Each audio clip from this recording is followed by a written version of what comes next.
Hi everyone, it's Katie Crysdale here from Lakeview Aquatic Consultants. Welcome back to your weekly edition of the Aquatic Industry Insider. If you're new to these videos, in these videos I share the top news articles that we've reshared on our Facebook page from the last week. Those top articles are not necessarily the things that have gone viral, but those are the topics that are of interest or are relevant to anybody working in the aquatic industry. So whether you're a lifeguard or a pool operator or anywhere in between, on our Facebook page, we try and share articles about changing trends or new designs or issues that affect customers. We really try and showcase all of the different aspects of our industry because it is a 360-degree industry. Even if you are only in one part of the industry as a builder or as a lifeguard, there is a whole bunch of different things going on all sides of the industry. So this week, July 31st, August 6th, I actually took a bit of a break from Facebook unwittingly. It's been really busy. It's the pool season here in Canada. It's the height of summer. Our pools are open until late August, early September. And so it's just been really busy and I didn't post as much on Facebook this week as I had planned.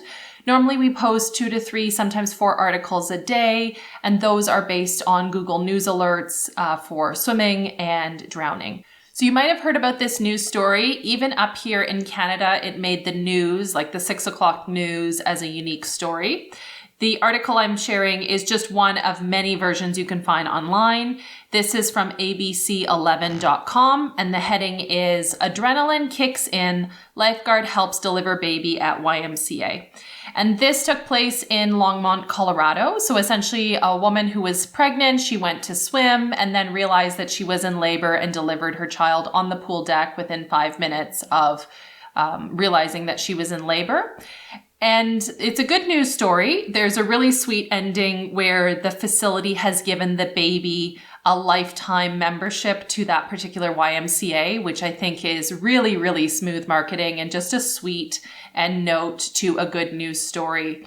One of the conversations that's come out of this on our Facebook page relating to this article is asking different lifeguard instructors, do you cover childbirth in your national lifeguard or your first aid classes?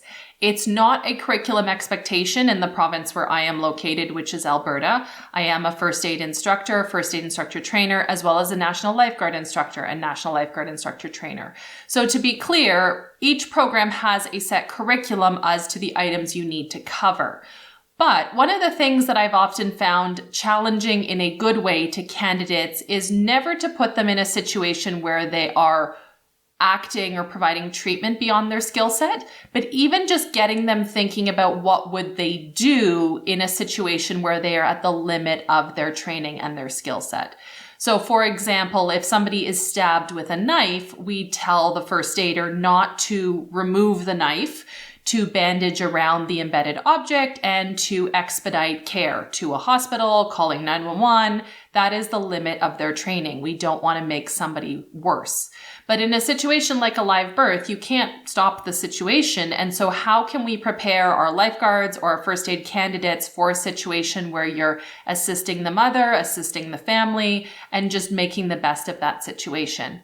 Speaking from my own experience, I have thrown this type of scenario into lifeguard situations, staff in services, training scenarios, and it's never to, fully to the extent of deliver the child and take care of the child, but just how to provide that first aid treatment or that basic level of care from the sense of ABCs, monitoring airway, breathing, circulation, treating for shock, getting blankets, getting gloves, getting something sanitary, whether it's gauze or a blanket if the child is born. And so I think this is a worthwhile topic for you to have with your facilities if you do oversee lifeguards, whether you undertake training to discuss what you might do in this situation. Again, being clear with the level of care you can and should provide, but at least mentally preparing your staff for this type of situation. Probably statistically pretty unlikely, but still worthwhile in terms of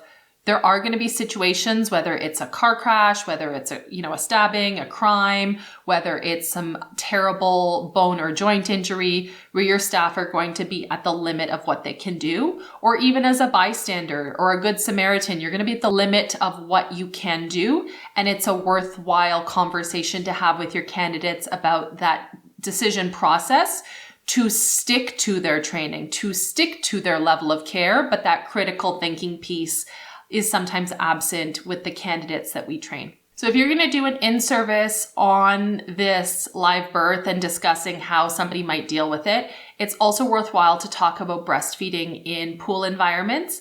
This is a very divisive topic, and I find there continues to be a lack of education at all levels of management and staff regarding what is a safety issue, what is a sanitation issue, and basically an individual's rights to breastfeed in different locations.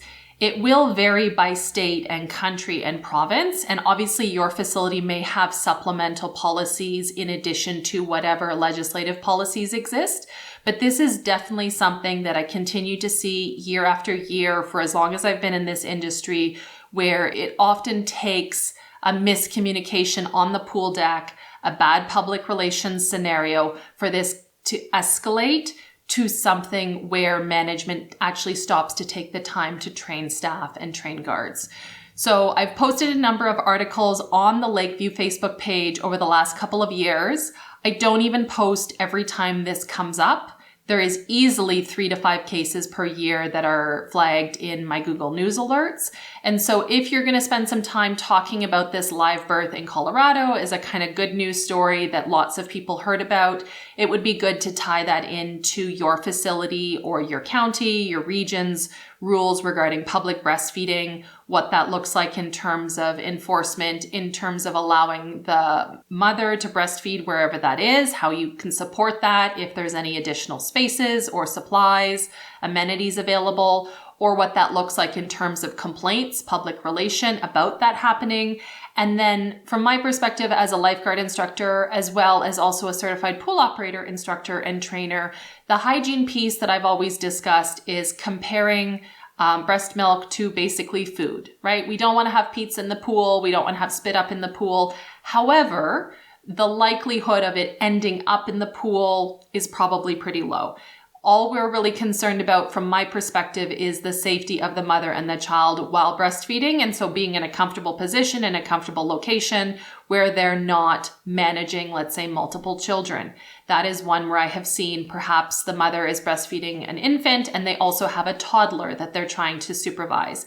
And that can be a challenge. And so having the lifeguard go over and chat with the toddler to distract them or help them be out of the pool while the mother is breastfeeding, that's definitely an instance I've seen on the deck where the kid doesn't want to get out of the pool while their sibling is being breastfed. They're, rushing to go back in the pool.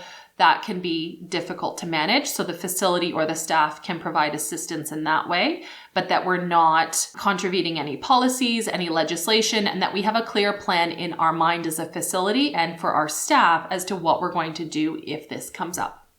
As always, if you have any questions, any comments, leave them in the box below. If you need any resources or support, feel free to reach out to contact us, and we'll see you next week.